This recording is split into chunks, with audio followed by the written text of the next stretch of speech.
What's up, guys? My name's Chris. Welcome back. If you've been here before, if you're new, welcome. Today we're going to talk about the infamous Jeff Bezos. Some love him, some don't, some are impartial. I'm going to give you my take on an article that I stumbled across that I think is super important. If you're a high performer, if you're goal-oriented, if you're a business owner, if you're an entrepreneur.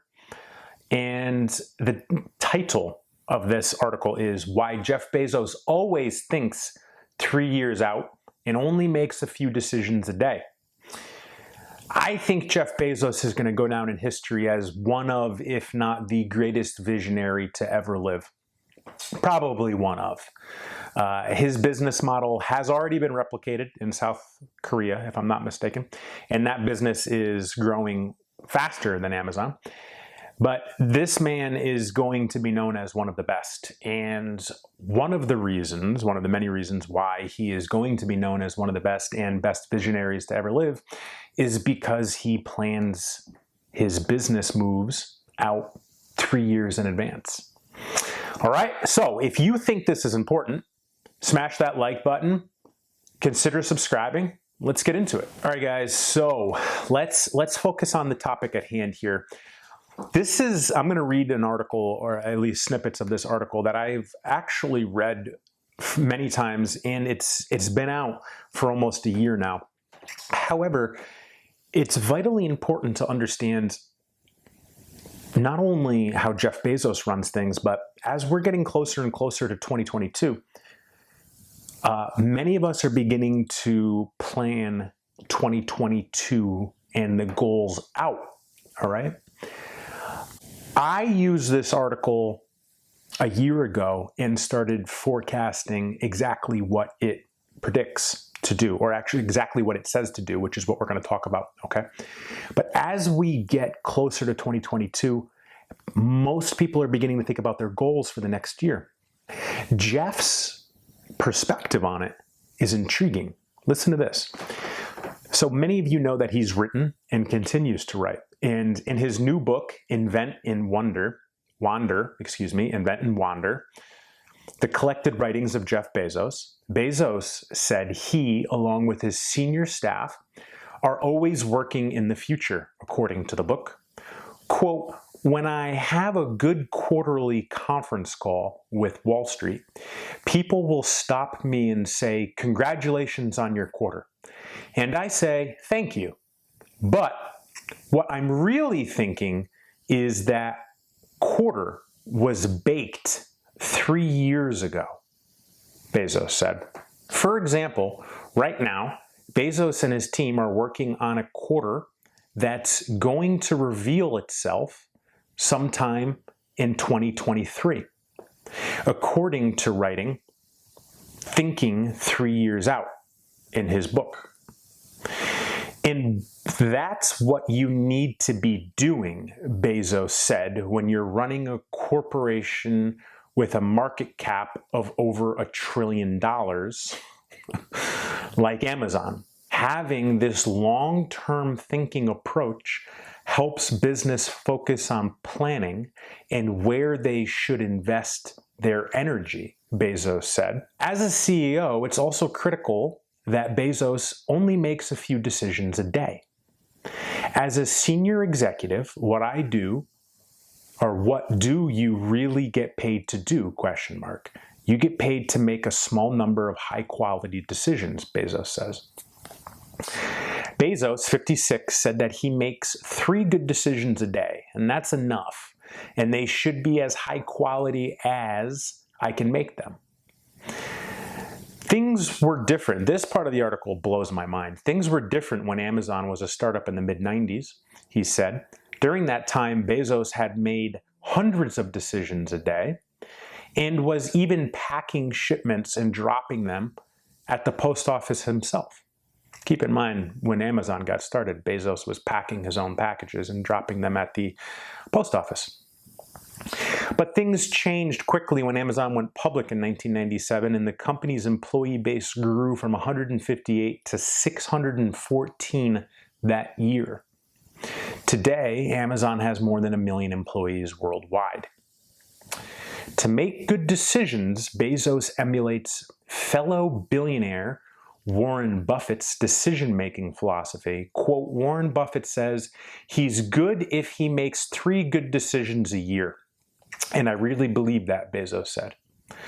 Okay, so that's the article. And fundamentally speaking, what you have is a visionary.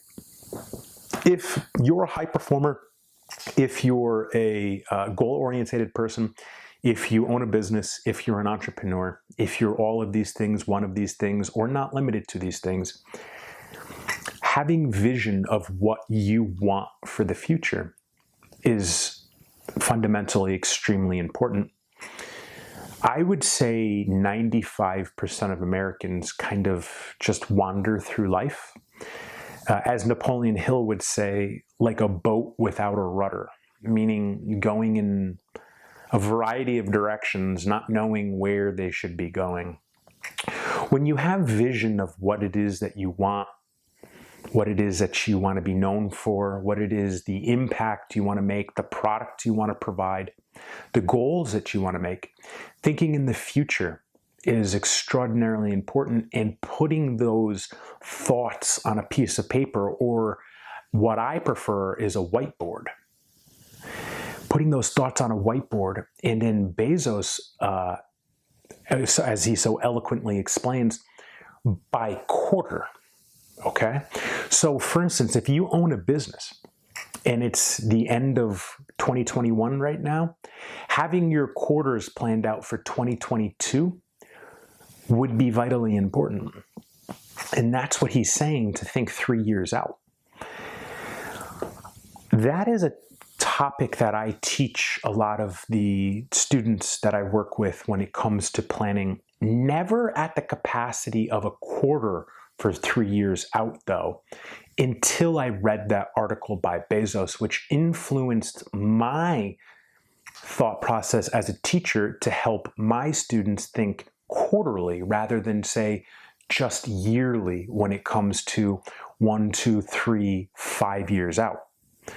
Because having the long-term vision is extremely important, but also reverse engineering that long-term vision down to each year to get to that point, and then each quarter within that year, and then within each quarter, each month, and then within each month, each week, and then day, is very important. But to not sound super redundant, the second part of the article, with Bezos talking about only making a few decisions a day, let's remember that even his buddy Mark Zuckerberg, the founder of Facebook, has also said things very similar, and they talk about how Mark wears the same clothing several days in a row, so he doesn't experience decision fatigue. But guys, let's remember that these are the uber elites running, as Bezos said, a company that has a market share of over $1 trillion. If you're a small business owner, you're likely going to be more in the deciding situation of many a day, until you grow your company and you teach your people decision-making and empower them to do so for the mundane day-to-day things like Jeff mentioned, packaging boxes and sending them to the post office. So let's not compare ourselves to Bezos when it comes to decision making, because the chances are you likely are going to make a lot more decisions in your business or your day-to-day than Bezos does now, or did before he stepped down as CEO of Amazon. But that point of decision making is very important when it comes to life, trying to limit the useless decisions that you really don't need to make, especially when you plan ahead. And that's why I like this article, as they both tie into one another.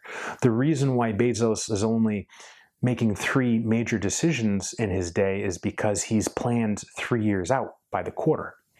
And if you can adopt the philosophy of even planning yourself a year or 2 out, possibly by the quarter, you're going to limit the amount of decisions you have to make in the moment outside of the things that are pressing issues of that day-to-day because you have your plan. So I really like this article. I really do. And that's why I shared it with you guys. And I hope you found some value in it, because I don't know about you, but I like Bezos. And as much as I get a little taken back by things like him not paying tax, or him personally not having to pay income tax, or his companies not having to pay income tax, or I should say large taxes, it doesn't mean I don't like him. I think that he has a lot to offer many of us, if not all of us. So, making mistakes as a young business owner, I did not educate myself. That's why when I find articles of value, I bring them to this format and help educate you guys. I think Bezos is great. I think the article was great. If you think this show was great or learned anything from it, smash that like button, consider subscribing, and in the comments, let's talk about it. Listen, if you don't like Jeff, say it. Put it in the comments. Let's just talk about it. I want to hear your opinion, why or why not you might like him. But definitely hit that like button. I appreciate you guys. I'll talk to you soon.